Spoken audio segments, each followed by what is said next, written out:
see it from where we'll be standing shortly after lunch. But first, as I mentioned, I'd like to take you through to the room that will eventually be known as Llgc Gymraes Davies room. Okay, so we'll head off in this direction.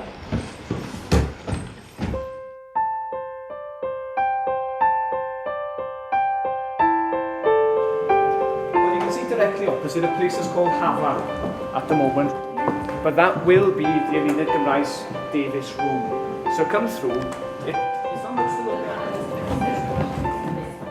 What a woman! Her vision for a start was terrific, and the fact that she felt so much about the craft movement that she actually bequeathed this money for 6 courses to be run throughout Wales. It was my granddaughter wanted a love spoon made, and I purchased one of Sharon Littley's books, and I worked from there. And when I saw that she was the tutor on this course, I jumped at the opportunity to come.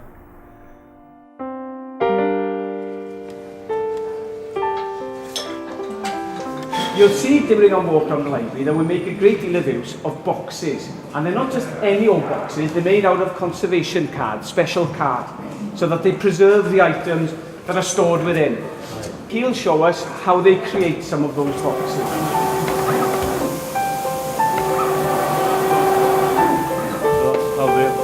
They look like once they finish. There's quite a lot of precision involved, and you need a lot of patience because it's time consuming. But we've got some very sharp chisels, which help. A very good tutor.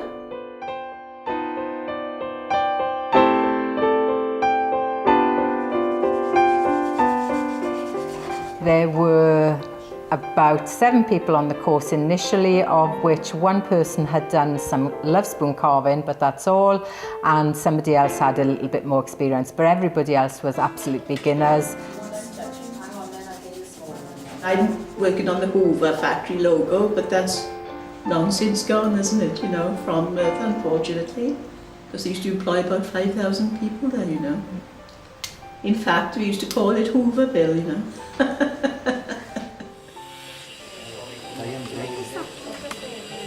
The thinking behind the project that I provided for them was that we took the map of Merthyr.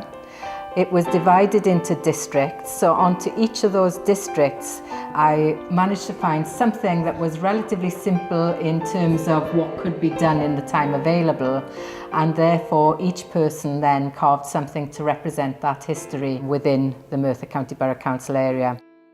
I got on the internet and learned a lot about how the viaduct was built, and there are 13 arches, and it's the third largest viaduct in Wales.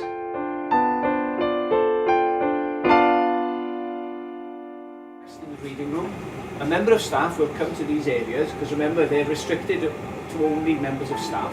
They'd come in here, they deposit materials. So perhaps some of these pictures around us aren't actually owned by the library, they've been left with the library to look after. I've always lived in Merthyr, and to be involved, you know, in carving the coat of arms, which was quite sort of predominant really in the project, with Sharon's support and guidance. Such projects that were carved was Trevethic's steam engine, we had a cannon and cannonballs for the iron industry, the miner's lamp, 3 boxers, world champions were there, so we had the boxing gloves and the sparring ball and all the rest of it. They worked on that for 9 sessions, and then eventually the last 3 sessions they made a little love spoon for themselves to keep as a token of appreciation for the time that they'd given during the 12 sessions. This is where we house the important items. The old, sensitive, precious, rare materials in our collection, they're held in these vaults.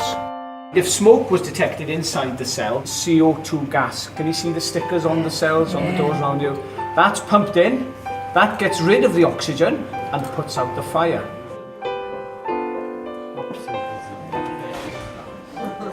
We were a group of a variety of ages, people who were retired people working, you know, youngsters, older people, and I think it was the social interaction as well was the icing on the cake, really. I mean, when the class finished, we were all quite sad that the project had come to an end. And for me now, you know, having lived in Merthyr Tydfil and to see the project that's going to be displayed in Merthyr Tydfil, you know, I feel quite proud about it. And eventually, to come somewhere like the National Library of Wales, that's, you know, a great achievement for the group. Thank you, that's lovely. Thank you, everyone. That's really nice.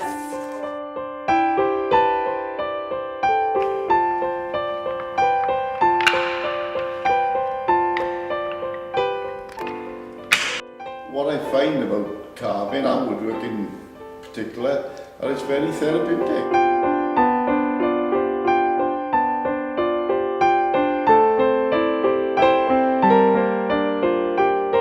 And when it's been laid out now, I'm very impressed to see how good it looks, you know.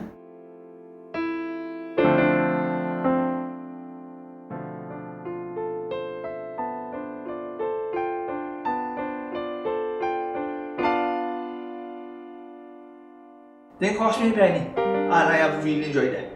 I'd never done wood carving in my life, but I got to be honest, I've stayed here and I've enjoyed every second of it. At the start it was a little bit awkward and I didn't know what to do and I messed a few things up, but I got there in the end and it was really good. I've shown it to many of my students, and everybody has been impressed with the fact that these have been complete beginners doing the work. So that's been really nice.